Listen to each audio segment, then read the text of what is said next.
Sure. Have you got the powers to be able to compel someone to get? I don't think it's going to get to that. I don't think it's going to get to that. What I'm saying to you is, we will strongly encourage, and I'll have more to say about this later in the week. We will strongly encourage people working in, maybe not everybody, but a portion of the workforce, for instance, working in a particular setting, to be part of the testing program, and that serves two purposes. One, or three really. One, you find virus if it's there. Two, you validate that the virus isn't. And thirdly, so you can lock down, you can support people and have them isolated if they've got it. That serves two purposes. One, or three really. One, you find virus if it's there. Two, you validate that the virus isn't. And thirdly, so you can lock down, you can support people and have them isolated if they've got it. And thirdly, so you can lock down, you can support people and have them isolated if they've got it. And thirdly, so you can lock down, you can lock down. The bad news is that in every single country they were polling, the majority of people trusted that elite less. Badly. And, with any luck, this is going to come to an end. So I guess my advice, and this is the advice I follow myself, is I think it's time to suspend judgment for 6 months. Sometimes you don't know what to do. And, your conscience is bothering you because, being forced to wear masks obviously is a violation of your personal rights. And so is being locked down. And we've sacrificed our civil liberties in a dreadful manner. And God only knows what we're going to do when the next infectious disease cycle begins, because we don't know where the boundaries are. Like, what if we have a particularly bad influenza? Are we going to be locked down again? The precedents are in, and now we have to deal with that. And that is a very terrifying issue. And to the degree that it's terrifying and that it's a real threat, you're tortured by your conscience. But I don't think that it's obvious that what you're doing is wrong. It's obvious that it's really complicated. And so my response to this is to suspend judgment for 6 months, for 6 months from now, fearing as I do the loss of civil liberties and being wary as I am about what it means for how we're going to handle infectious disease in the future. For example, a lot of people say, well, I don't want to be vaccinated, until you say, okay, well, there's a lot of good things in life you won't be able to participate in. Suddenly that opens folks' mind. When you have a mandate for employees, when it's a choice between vaccination and your paycheck, vaccination suddenly looks really good. Yeah. So there's a couple of things in the question that you just asked. One is the number of cases that are reported, that are being reported as asymptomatic. And so we hear from a number of countries that X percentage of them are reported as not having symptoms, or that they are in their pre-symptomatic phase, which means it's a few days before they actually develop severe symptoms. In a number of countries, when we go back and we discuss with them, one, how are these asymptomatic cases being identified? Many of them are being identified through contact tracing, and so which is what we would want to see, in that you have a known case, you find your contacts, they're already in quarantine, hopefully, and some of them are tested, and then you pick up people who may have asymptomatic or no symptoms or even mild symptoms. The other thing we're finding is that when we actually go back and say how many of them were truly asymptomatic, we find out that many have really mild disease, very mild disease. They're not quote-unquote COVID symptoms, meaning they may not have developed fever yet, they may not have had a significant cough, or they may not have shortness of breath, but some may have mild disease. Having said that, we do know that there can be people that are truly asymptomatic and PCR positive. The second part of your question is what proportion of asymptomatic individuals actually transmit? So the way that we look at that is we look at these individuals need to be followed carefully over the course of when they're detected and looking at secondary transmission. We have a number of reports from countries who are doing very detailed contact tracing. They're following asymptomatic cases, they're following contacts, and they're not finding secondary transmission onward. It's very rare. And that much of that is not published in the literature. From the papers that are published, there's one that came out from Singapore looking at a long-term care facility. There are some household transmission studies where you follow individuals over time and you look at the proportion of those that transmit onwards. We are constantly looking at this data, and we're trying to get more information from countries to truly answer this question. It still appears to be rare that an asymptomatic individual actually transmits onward. What we really want to be focused on is following the symptomatic cases.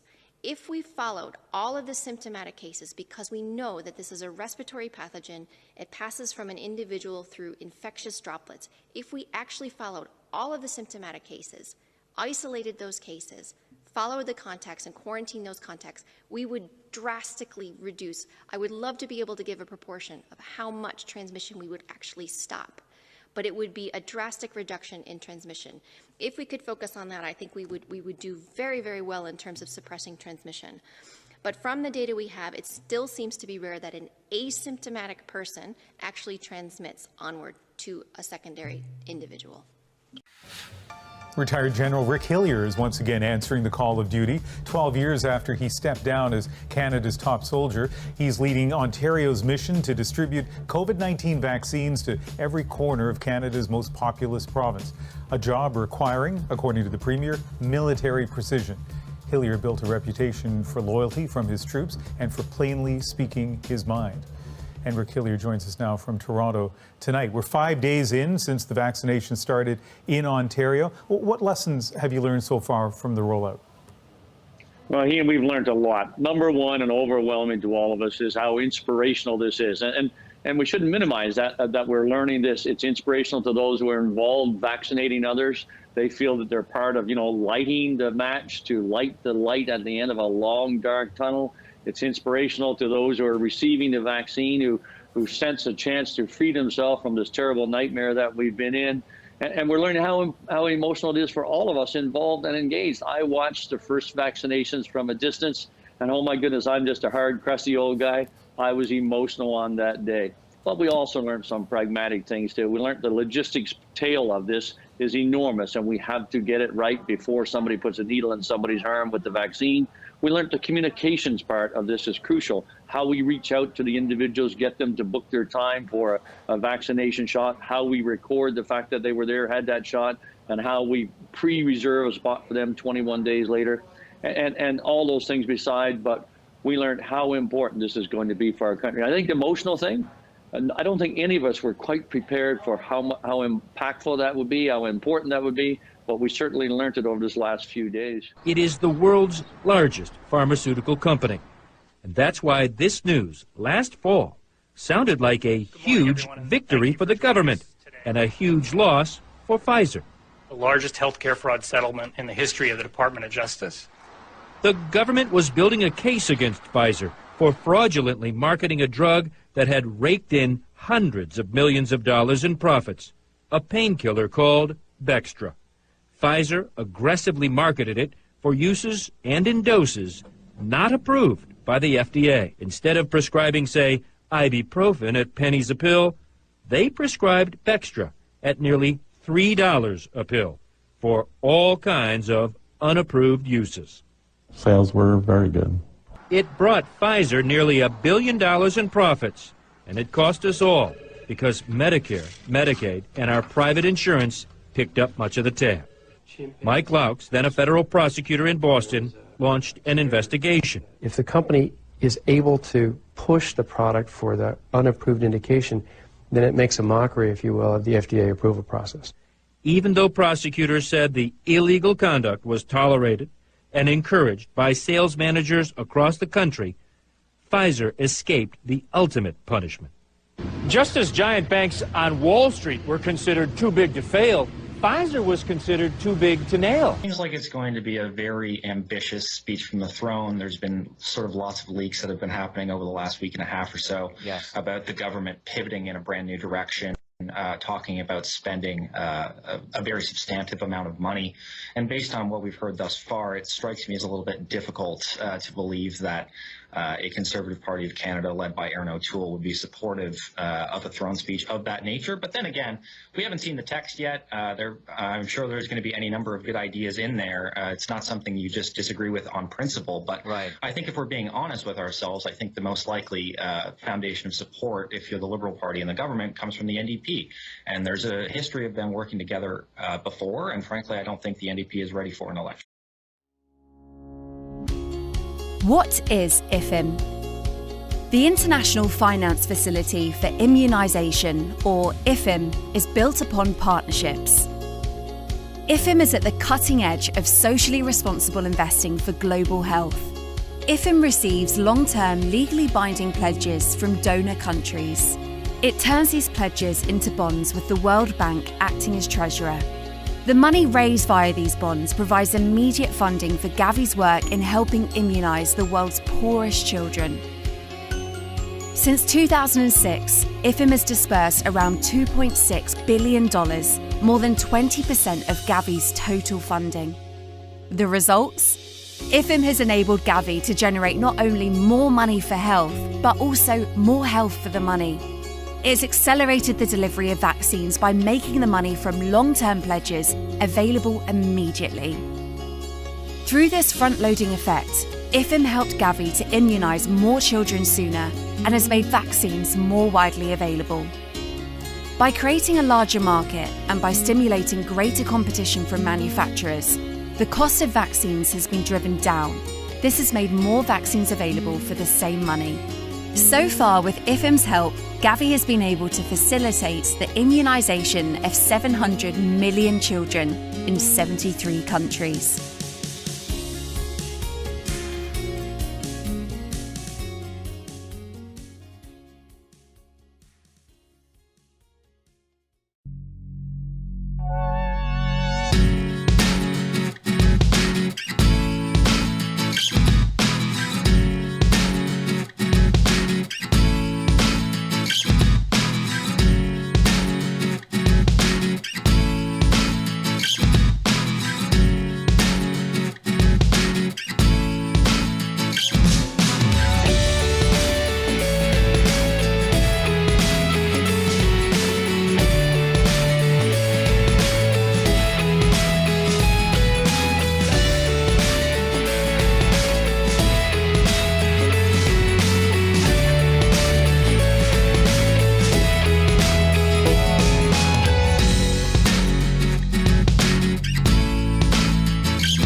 Well, I think having an adequate amount of money for the campaign is absolutely vital. I think it's task number one, because you can have all the great messages and all the great candidates, but if nobody hears your message and nobody sees your candidates, then people aren't going to see you as viable. And that's to build on Kathleen and Kiavash's points.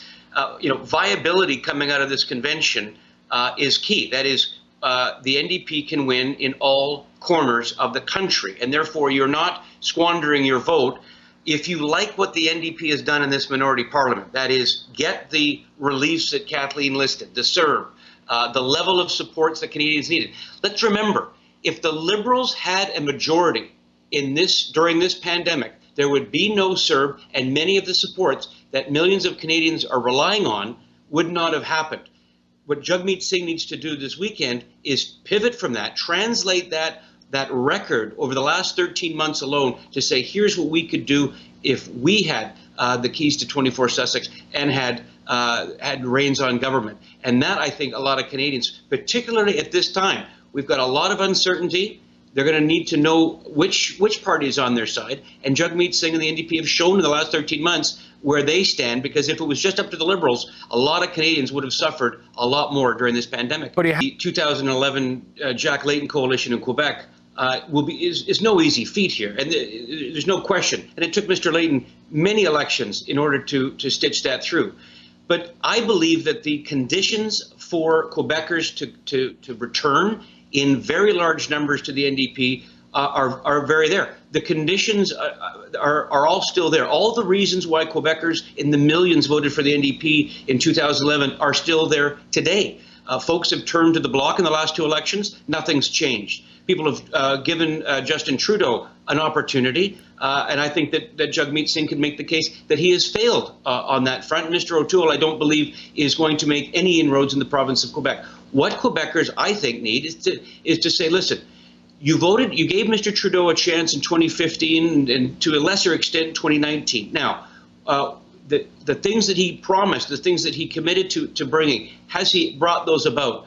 Only with the NDP exercising its balance of power in this last minority parliament have Quebecers gotten the kinds of policies, the kinds of relief that they so desperately needed. Again, pivoting that to say, can you imagine what we could do to work together? Travaillons ensemble was the 2011 slogan in Quebec. Let's work together.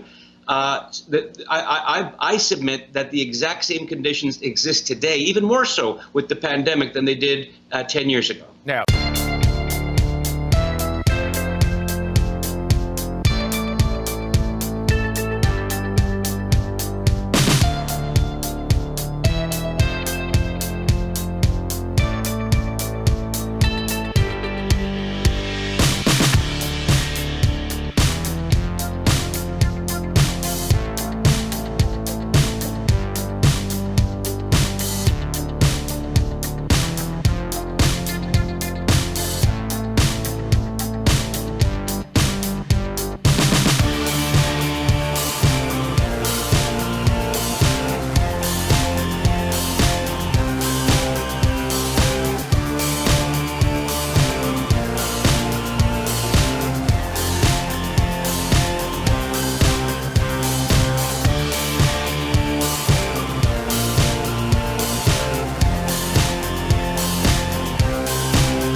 be odd to see my name on a ballot because this election isn't really about me. It's about you. Melissa, you are going to do a great job for the citizens of Thornhill. That's what it's all about, Peter. I've got your footsteps to follow in. Ultimately, this campaign is about improving lives of members of our community. I was young when I started on campaigns, and I've knocked on so many doors, and I've licked so many envelopes, and I've sent so many letters. I think that in order to have the right to complain, you need to... You gotta knock on doors. Yes, you gotta knock on doors. You gotta take action. There's not that many people who can say my Zadie's Pizza is actually their Zadie. My grandfather came to this country, and they were small business people who came to give us a better life. You always answer the questions, and you're always available for us. Because of those reasons, I'm supporting you. How are you? Good, how are you? It's been a long time. Tell me, how's your French? C'est assez bien, tu m'as bien préparé. Oh, bravo, bon travail. I actually want to see a government that cares about its people. We need people like you who can communicate in both languages. This pandemic has been hard on families, on children, on mental health. My Zadie's Pizza, like most businesses in Thornhill, have had a real tough time during the pandemic, and the opening, the closing, the uncertainty. And so many people in Thornhill know that in business, you've got to save for a rainy day, and they've got to expect that from their government, and we're just not there. We've been punished by the government's mismanagement, and we simply can't trust them with what comes next.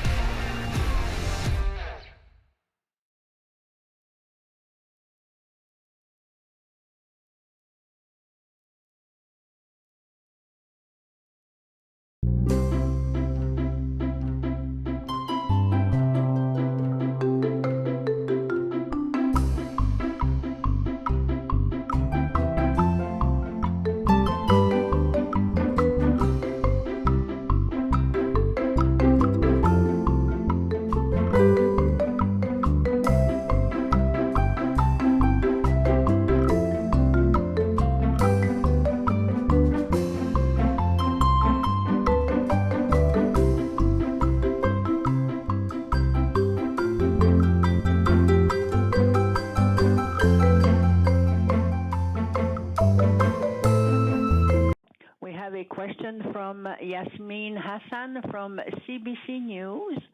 Please go ahead. Your line is now open. Good morning. Thanks for taking our questions. I was just wondering about the medical exemptions.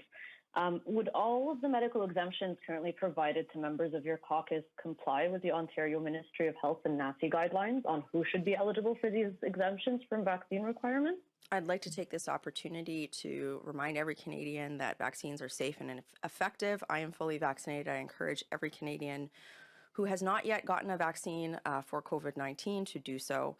All of our members of Parliament are compliant with House of Commons rules on COVID restrictions, and we rely on the advice of medical experts, not the Liberal Party of Canada.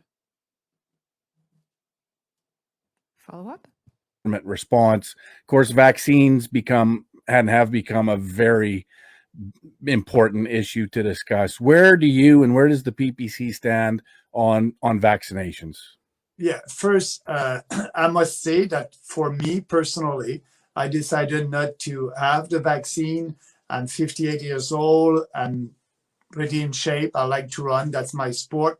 But also, if I have COVID, my chances of dying from COVID, it's only 0.05%. So I decided personally not to have the vaccine. My dad is 86 years old, is vulnerable and diabetic. So I encourage him to have the vaccine. My dad is 86 years old, is vulnerable and diabetic.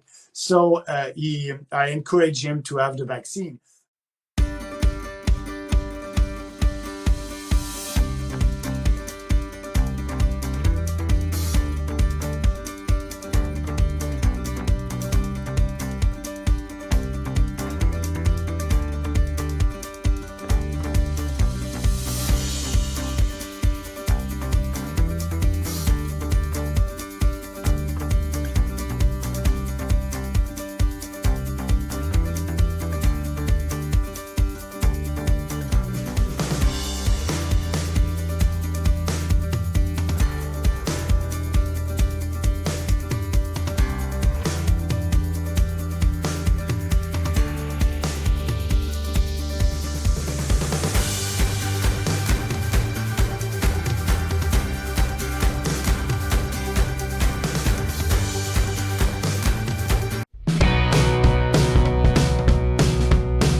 Thank you, Ms. Evans, Mr. Flint.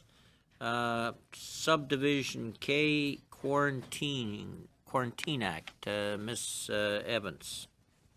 Thank you, Mr. Chair. I'll speak to Subdivision K as well as Subdivision L, given their similarities. Thank you. The proposed legislative amendment to the Quarantine Act and to the Human Pathogens and Toxins Act would streamline the regulatory process under both acts by repealing the requirement for the Minister of Health to table proposed regulations before both houses of Parliament prior to making new or updated regulations.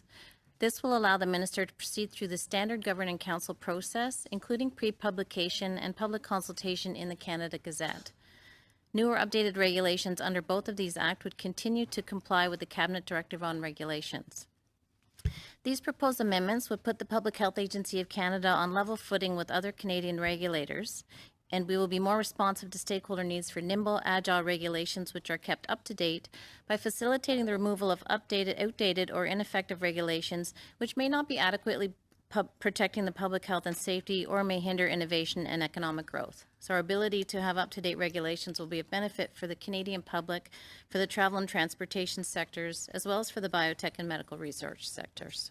Thank you. Okay, any questions? Quiet bunch at the moment. Must be simple and straightforward, Cindy. Then with that, thank you all for dealing with all those subsections. Guelph. Thank you, Mr. Speaker, and it's my pleasure today to support the private member's bill that's being brought forward by my friend, my colleague, my neighbor down the way on federally funded health research. This study will be focusing on lowering drug costs, but also looking at increasing access to medicines both in Canada and around the world. Like my honourable colleague, I too have noticed that there is a knowledge transfer problem in Canada. In the House of Commons Standing Committee on Industry, Science and Economic Development, we've heard similar testimony to what he's presenting on the problems around intellectual property. The issue currently before us in the House is a symptom of a much larger problem. I support this study because it's the first step to addressing a problem, which is admitting that there is a problem. And this problem may affect the health and well-being of hundreds of thousands of people around the world. Intellectual property is relied on more and more to protect the fruits of service economies such as ours. However, a cumbersome and outdated IP regime can in fact make it even more difficult to protect intellectual property. Worse, it can stand in the way of life-saving medical services.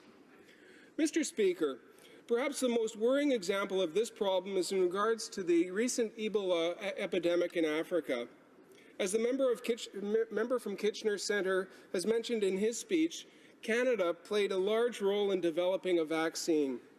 Yet due to an intellectual property dispute with an American company who purchased the commercialization license from the government, the vaccine sat in laboratories for months when it could have been saving lives. I have such an enormous respect and admiration for Dr. Henry. We've spent the past year spending way more time together than either of us ever anticipated. I am grateful for her advice. I am so appreciative for the leadership she's providing in British Columbia. And for those who have disagreements or squabbles, are unhappy with the situation we find ourselves in, get in line. All of us are unhappy about where we're at, and none of it has anything to do with Dr. Henry. She is providing stellar leadership and guidance to government and to the people of the community. There's no place for those types of accusations and slanders and attacks, whether they be on social media, whether they be in a mailbox, or whether they be in front of a building. I'm a politician. I signed up for this. People want to yell at me. I get that. I respect that. That's their right. But no one has a right to treat the head of the public health office the way that some people have been acting. It's absolutely inappropriate. Your parents would be ashamed of you. Yes, and it does apply to 50 vehicles.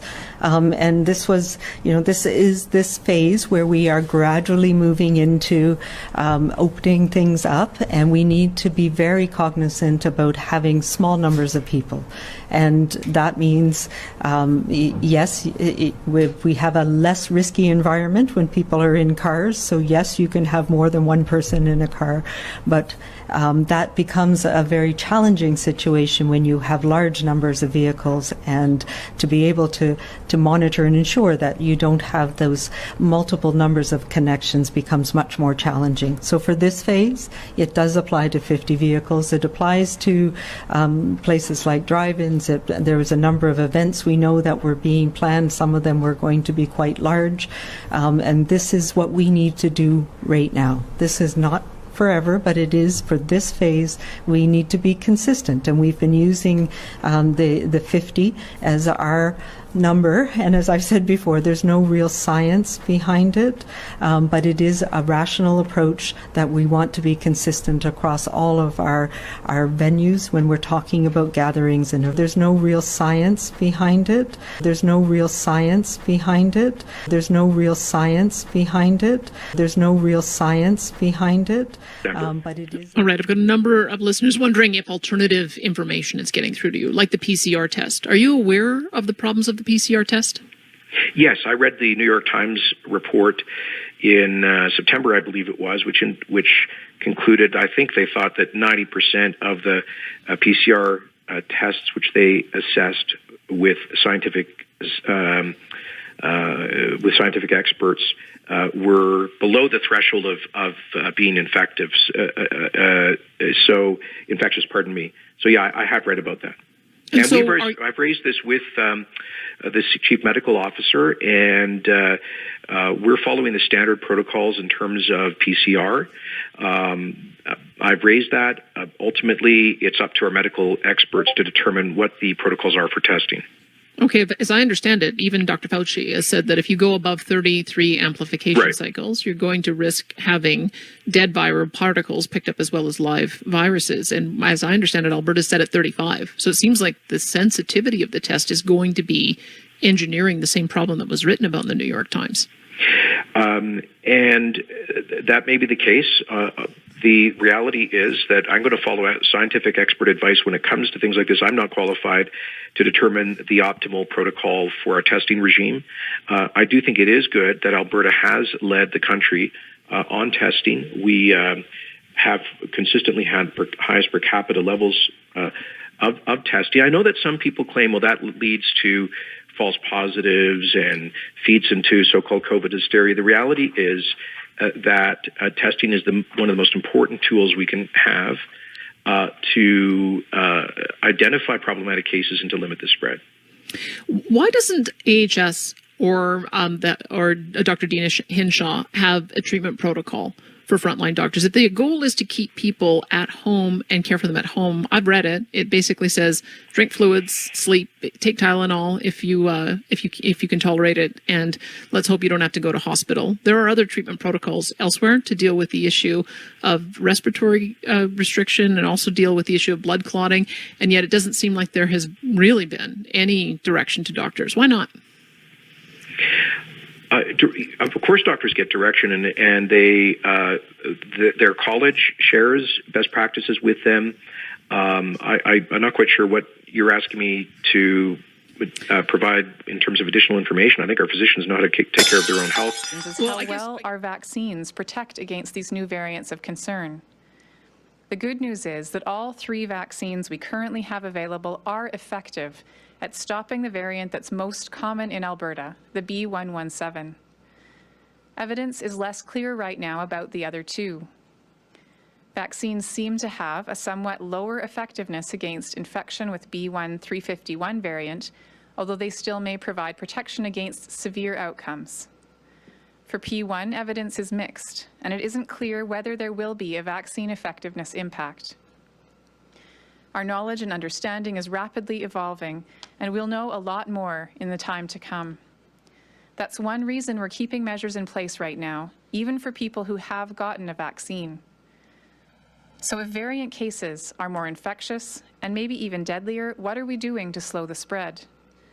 First, we implemented the health measures announced on Tuesday.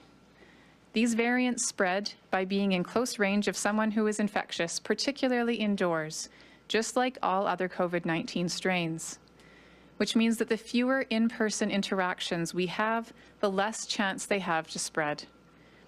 Our labs also continue rising to the challenge.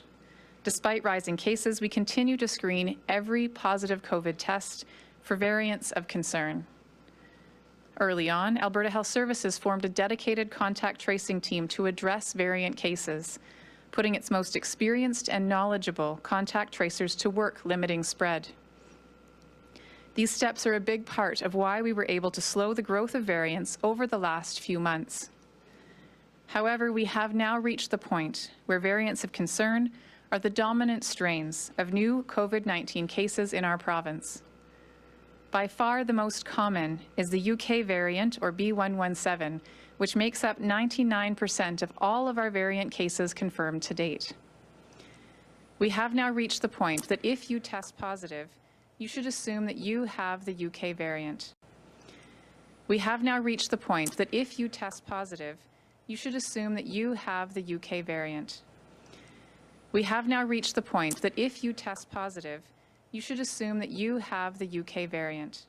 To get more Albertans vaccinated, our caucus is proposing basically 3 actions. First, the government should continue to closely examine the AHS data on who it is that isn't getting vaccinated and where they live. And this should be done alongside detailed polling, detailed focus group work to understand exactly why the folks in that group of unvaccinated folks still haven't gotten their shots yet. Our second call is for a grant program for community groups who can partner with AHS and bring a trusted local voice into these conversations. Mary Chu and others have had incredibly great success with this model here in Northeast Calgary. Now, last year, the government spent $14.8 million on vaccine promotion and communications. But so far this year, they appear to have only spent about $5.5 million. What we're proposing is that that budget essentially be tripled to approximately $45 million. And this will help fund our third and perhaps most critical call. And that's for the government to use the research and the community partnerships to overcome barriers on a case-by-case basis and then literally commence going door to door, having conversations and offering Alberta vaccines right there on people's doorsteps. There's something to be said for finding out what's on the minds of that last 28% of eligible Albertans who are not getting a vaccine, because I absolutely believe that it's not uniform. And the iconic picture that we have of someone who hasn't gotten their vaccine being someone that, you know, is more likely to be in the media right now, I don't think is an accurate reflection of the majority of folks who have not yet gotten their vaccine. And so it's incumbent on us to be highly sophisticated in how we figure out what's driving the decisions of that group of people, and then how best to meet them where they are, to talk them into making that choice.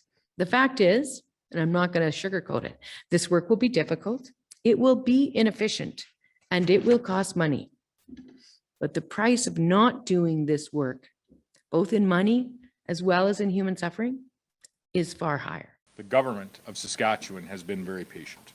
Possibly we have been too patient, and that time for patience is now over. The choice to not get vaccinated is not just affecting you, it is now seriously impacting those that had made a different choice. Some will say that the government has made poor decisions all throughout this. Some will say the government has went too far. Some will say the government has not gone far enough. No, with respect to the decisions that we're making here today and the decisions that we have made throughout this pandemic, what I would say is that this government has attempted to make the very best decisions that we can collaboratively with these two gentlemen on the screen here, Dr. Shahab, Scott Livingston, as well as others. In the best interest of the people of the province with the information that we have available to us at that point in time. The evidence is clear. Vaccines do work. We look at the evidence, we listen to the doctors, we listen to the experts. Stop listening to all of the nonsense that is out there on social media, is what I would ask Saskatchewan people to do. For example, this week I've read and been talked to by a number of folks that I'm being paid off by the vaccine makers. Well, nothing could be further from the truth. latest emergency order that I signed, there's a rumor that it's a plot for myself or the Minister of Health to go out and seize people's cows. Also, not true. These are a couple of the conspiracy theories, and there's many more. They're absolutely ridiculous, and it would be funny if the consequences weren't so serious today. Believing in and spreading anti-vaccine conspiracy theories is actually contributing to people dying from COVID by keeping them from getting vaccinated. And the funds for this lottery program, is this coming directly from the province, or is this from other Manitoba lottery funds that are already in the system? Where are the funds for these $2 million coming from? Your 2-year-old.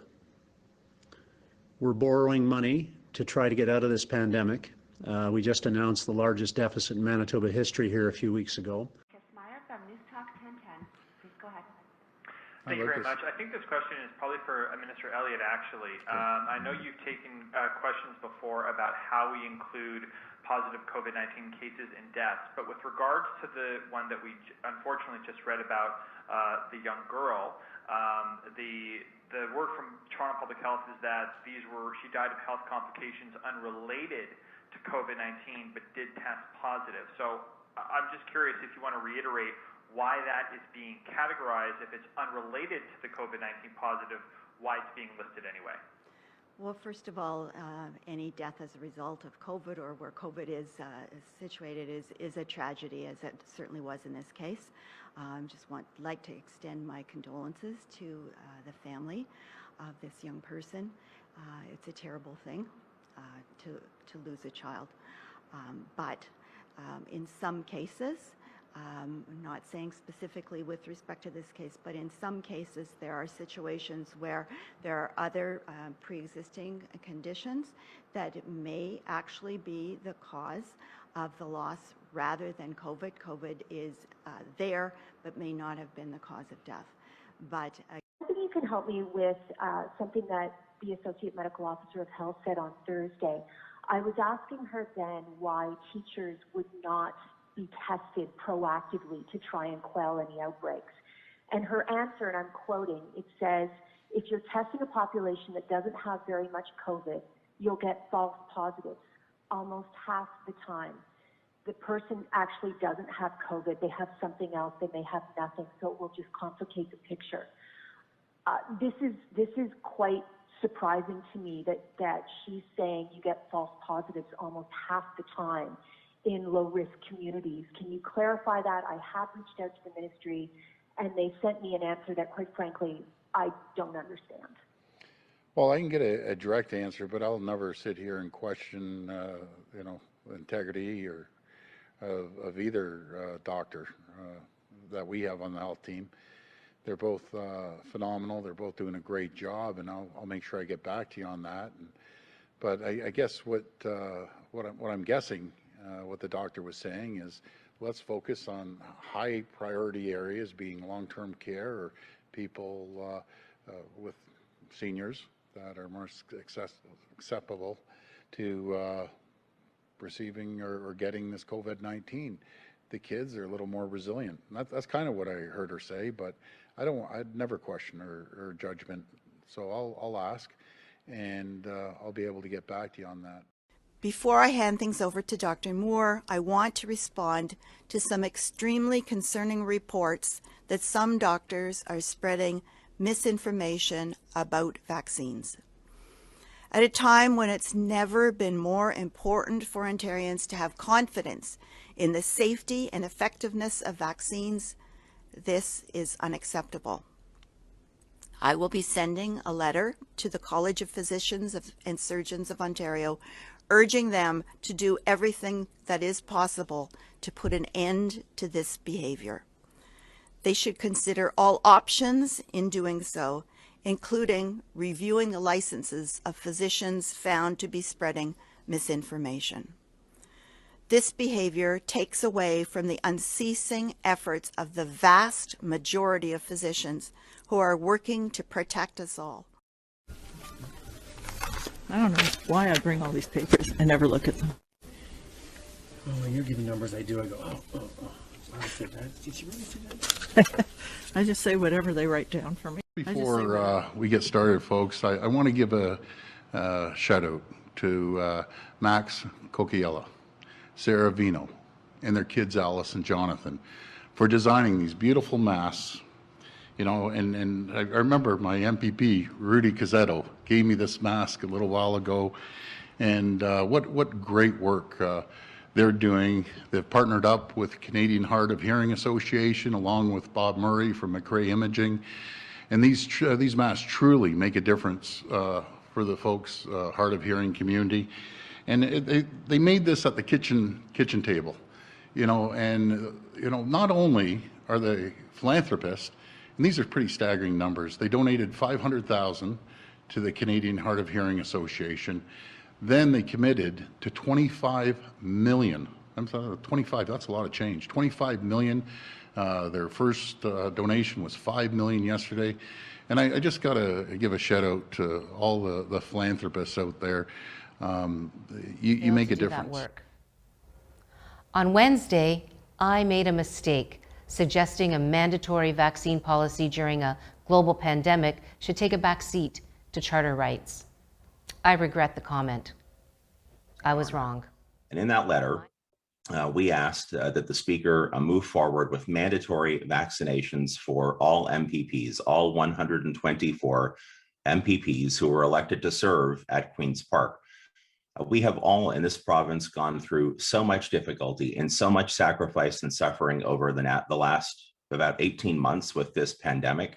And we're at such a critically important stage when we know that vaccinations, if rolled out fully and properly, will actually keep all of us safe. And it will make sure that here in the province of Ontario, the fourth wave that experts tell us we are now in is as minimal as possible. I think you'll all remember that about 3 weeks ago, I was the first political leader to call for mandatory vaccinations for education workers and for healthcare workers, and to call for the creation of a reliable province-wide vaccine certificate. For such a drastic measure. Stéphane Giroux has that story. The streets of Quebec are expected to be as quiet as they were when the first lockdown was imposed in March. The curfew is a tough call that the opposition parties have agreed to support. Despite lacking evidence, it will change something. The real question is, will it make a difference in 4 weeks? And the public health doesn't have the answer to this. So it's an announcement with a lot of questions.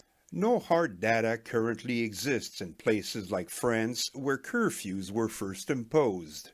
What is difficult to understand from the announcement of yesterday is that on the one hand, you have a very strict measure for ordinary people, which is the curfew. And on the other side, we are going to open the schools next week. We are going to let the construction sector and the industries working also. This is all going to be open. So how is the curfew going to help us more?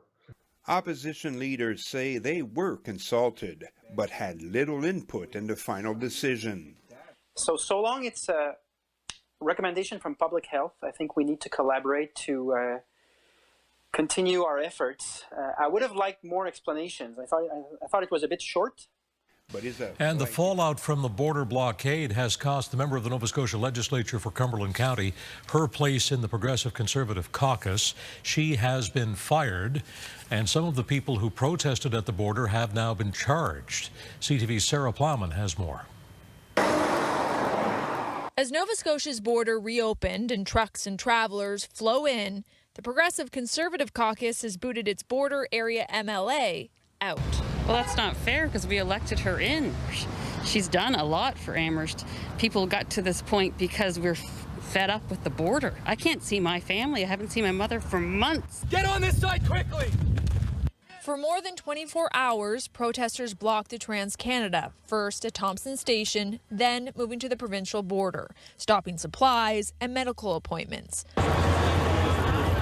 Police broke the blockade last night, arresting 3 for mischief. Before it began, there was this. The Trans-Canada Highway will be shut down, and it will be shut down until you open that border. Yesterday, PC leader Tim Houston said closing the highway wasn't the answer. Today, he says Smith McCrossin has failed to accept responsibility for her actions. Were not appropriate. The blockade was not appropriate, and it distracted from holding the government to account. In a statement, Smith McCrossin refused to apologize, saying, "My conscience will not allow me to sacrifice fighting for my constituents." This is a people movement. This has nothing to do with one individual person. And if everyone wants to criticize her and throw her to the wolves, I mean, she's going to take it on the chin. Back at the border, few protesters remain. This one saying she'd be okay to wait until next week to freely cross between Nova Scotia and New Brunswick, but believes at first that message wasn't clear. It wasn't clear, and it was very confusing, and last-minute changes were being made. And Steve, here at the border, there are several more protesters now than there were this morning. Someone even set up a tent. I spoke with someone earlier who tells me that they believe the protest was a success. Steve? All right, thank you, Sarah. CTV's Sarah Plowman back at the border for us tonight. Hi there. Thanks for taking my questions. I'm wondering about the injunction banning public gatherings and whether there really is a need for such a far-reaching one given the trajectory we're on now. So, I mean, I think it's still there. We still have bringing large numbers of people together. It can present some risk. We'll continue to look at that.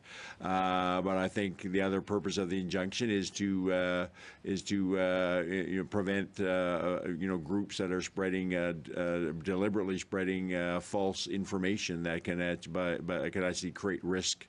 The information itself, if listened to, creates risk to the public as well. So, and that certainly is a need to manage that misinformation campaign as well.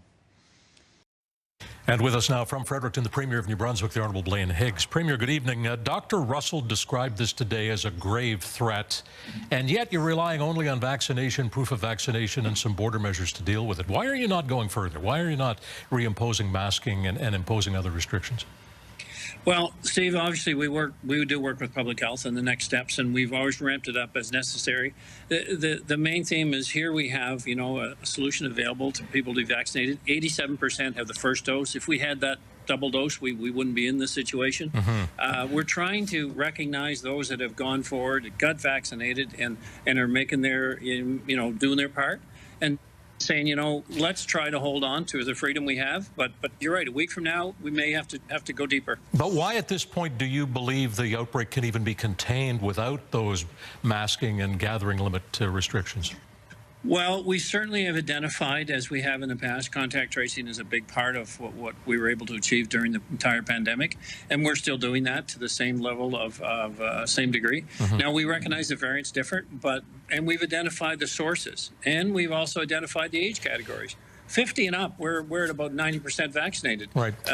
50 and down, it's about 65%. But again, Premier, if you're willing to go further, and you've just said you are, why not go further now? I mean, why not blunt the thing now when you have the chance? Well, is it going to blunt it, or is it going to create a significant imposition on businesses trying to stay open, on lifestyles that people have been accustomed to? And we're doing our part in the schools. We're masking in our schools. So we think we can continue to contain this, but every day is a new day for sure. Premier, I need to ask a question that I'm sure some are thinking in their own minds. Was all of this not completely predictable when you decided to go green before hitting your vaccination target? Increased case count was predictable. We said that during the opening, but no, to the level that I guess we thought the vaccinations would achieve over the coming weeks after following July 31st. We expected to be at 75, 80% long before we were. Because it did slow down after we announced the opening, and it slowed down through August. So now we're trying to say, well, let's get that up. And we need to be using all the tools available to fight COVID-19. Canadians need vaccines, rapid tests, and information to turn the corner in the health crisis and to rebuild our economy. We cannot secure jobs, we cannot secure our economy, and we cannot secure our future until Canadians are vaccinated. Without vaccines, there is no recovery. We know that the vast majority of Canadians want to do their part to keep people safe and want to get vaccinated. And we also know that the vast majority of Canadians believe in having some way to prove that vaccination, having a vaccine passport. And we know that people on the front line that are providing care or providing services directly to Canadians can pose a higher risk and should be vaccinated. So we would work with unions and work with the workers on the ground to make sure we establish a way to move forward, but we absolutely believe that there needs to be mandatory vaccines, and there would be consequences for those who are not able to or not willing to do that, and we could look at what those consequences are. But okay. The province's shutdown plan will not work. The transition to this new level of restrictions actually keeps Toronto and Peel essentially in the same place we have been, except outdoor dining and fitness activities have been removed, but religious services can occur up to 15% capacity inside. So it's not going to work, Angie. And I would strongly encourage the mayor, including the mayors in York Region and Peel Region, to take matters into their own hands for the sake of their constituents. The GTA is on fire with COVID-19. It's just wonderful to have this opportunity to feel as though I have that much more security, something I didn't imagine possible a few months ago, and especially being in the midst of the line of fire, being on the front lines, knowing that I'm going to have to get back in there at some point. Just that measure of confidence, that degree of safety that having the shot gives you, I can't put it into words. I'm on top of the world right now. I'm really happy, really relieved. I think the feeling when you're waiting to get it is almost one of disbelief. You know, huge amounts of anticipation and excitement, gratitude. I think the people giving the shots are just doing something that's so noble, to feel as though you're giving someone a sense of security and comfort. To be the vehicle through which you can give that to someone is an immense privilege. I'm incredibly thankful to the people who are a part of this. You know, this is just such a huge blessing for them to be a part of. I'm so thankful for what they do. I'm thankful for anybody who's a part of helping in healthcare and prevention of this disease and helping everyone with a sense of compassion and a sense of altruism. We need so much more of that to get through the rest of this pandemic. I'm so proud to be Canadian today. I'm so proud of my organization, UHN, for the job they've done and the leadership they've provided throughout this pandemic. And I can't wait for more Canadians to feel the same way that I do right now. It's going to take a while to process all of this. You know, I'm still kind of pinching myself. I didn't think this day would. Hi, everyone. Thanks for joining. We're going to get started now. Today we're joined by Dr. Brown, who will be presenting the science tables modeling. So I'll turn it over to him to get started. Thank you. And I'll apologize now. When the presentation does start, the sign language, will stop, but it will come back immediately after the presentation. Now, I'm back to speak with you today because of the emergence of the Omicron variant in Ontario. We're still learning about this new variant. It emerged only last month, but it's important to talk about what we do know. First, it transmits incredibly fast. Doubling time for cases may be down to just over 2 days now, compared to 4 days or more with previous variants. It does cause serious disease. Hospital rates have risen in South Africa, where it first took hold. It's not just a case of the sniffles. And our Pfizer and Moderna vaccines, particularly with a booster, provide strong protection against serious illness. And with the booster, they also provide protection against infection. The Omicron variant transmits fast enough that it is already the dominant variant in Ontario. It is not clear whether it will completely replace the Delta variant, but it is clear that it will shortly account for the overwhelming majority of cases. We're still learning much about this variant, about mortality, its relationship with long COVID, and other issues, but the broad picture of being highly transmissible and serious is clear. I'll present modeling today based on the work of 5 teams from across Ontario. The modeling shows that cases will likely dramatically increase very soon. We, like other strong modeling teams from around the world, believe that it is best to treat the Omicron variant as if it were as serious as the Delta variant. But our modeling also shows that whether it is as serious as Delta or 25% less likely to produce serious illness, our hospitals will still face incredibly strong pressures. This will come at an already challenging time when healthcare workers are fatigued or burned out from the preceding waves. If we want to blunt this wave, and please note that I'm saying blunt it, not flatten it, we will need to reduce contacts between people. I believe we can do this without closing schools or shutting down businesses that have suffered during previous waves. But it will take serious restrictions that reduce contacts. This is a hard decision. At the same time, we need to drive boosters up as high as possible to protect vulnerable individuals and vulnerable communities. And we need to keep vaccinating kids. But neither public health measures nor vaccinations will be enough on their own to blunt the Omicron wave. Public health measures will slow the spread of Omicron, but they are not sustainable in the long run. Vaccination provides our exit plan from the pandemic, but it takes a while to take effect. Regardless of the policies that will be enacted, we should recognize that we are fortunate to have the capacity to provide boosters when many countries are struggling to provide first doses. We should remember that our choices help limit the spread of the disease.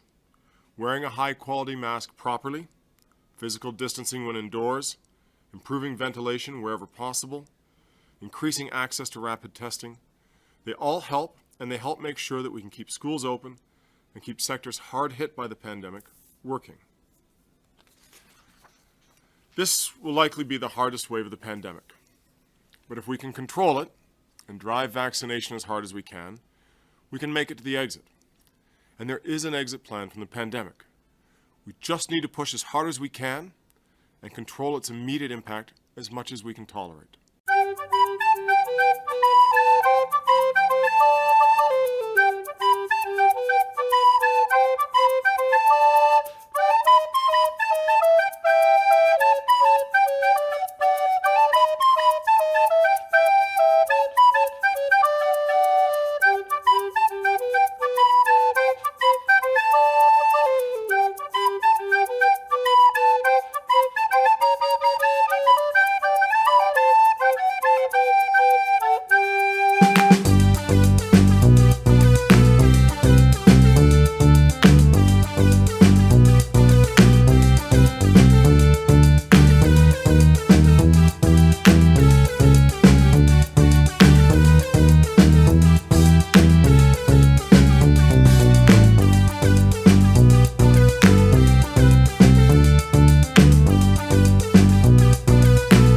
The public has to know this is one of the worst case scenarios in terms of an infectious disease outbreak, in that their cooperation is sought. If there are people who are non-compliant, there are definitely laws and public health powers that can quarantine people in mandatory settings. It's potential you could track people, put bracelets on their arms, have police and other setups to ensure quarantine is undertaken.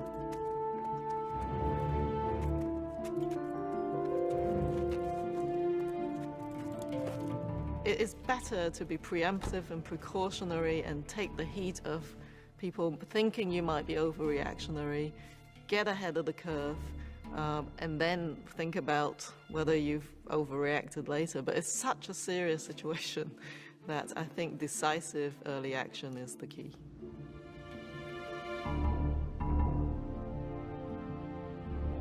Police checkpoints are set up on all the bridges, and everyone leaving the city is required to show proof of vaccination.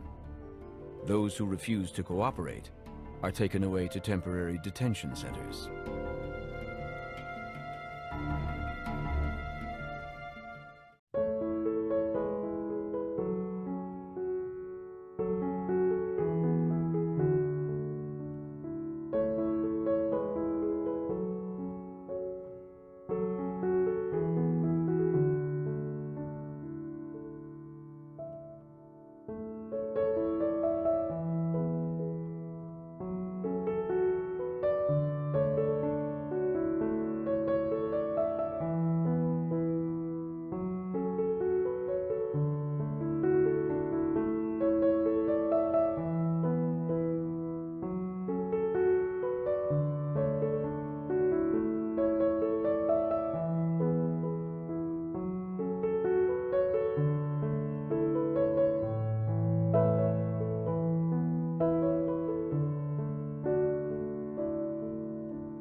Today we're going to talk about discrimination.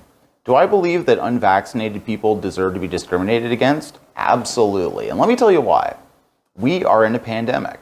COVID is very real. COVID kills people, and one of the best ways to prevent against that is to get vaccinated.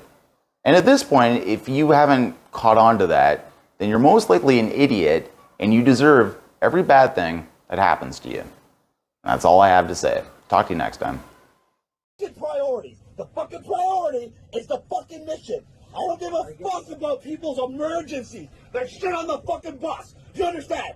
If you listen to somebody else again, I swear to God, I will literally grab you. I will grab you out, throw you out of the fucking bus, and leave you.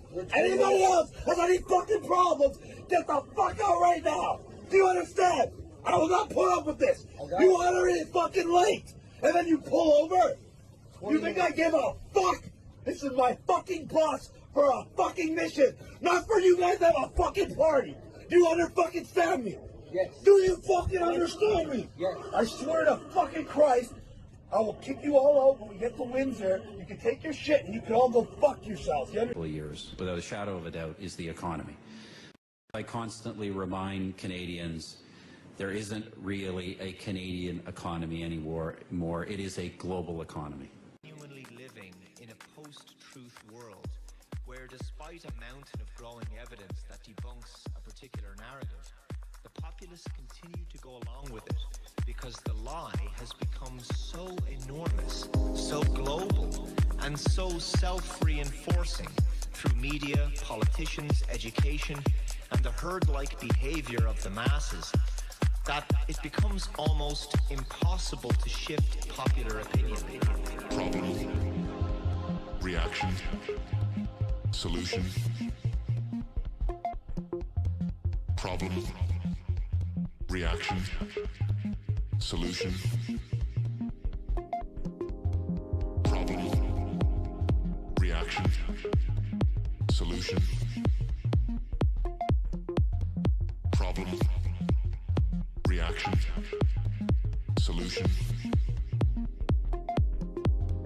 Every doomsday computer model predicting apocalyptic world-ending scenarios has been proven wrong. There's an enormous amount of evidence that debunks the narrative, and yet people largely live as if it's true. Citizens pay their carbon taxes all the time. It seems that at a certain point, so-called science becomes settled.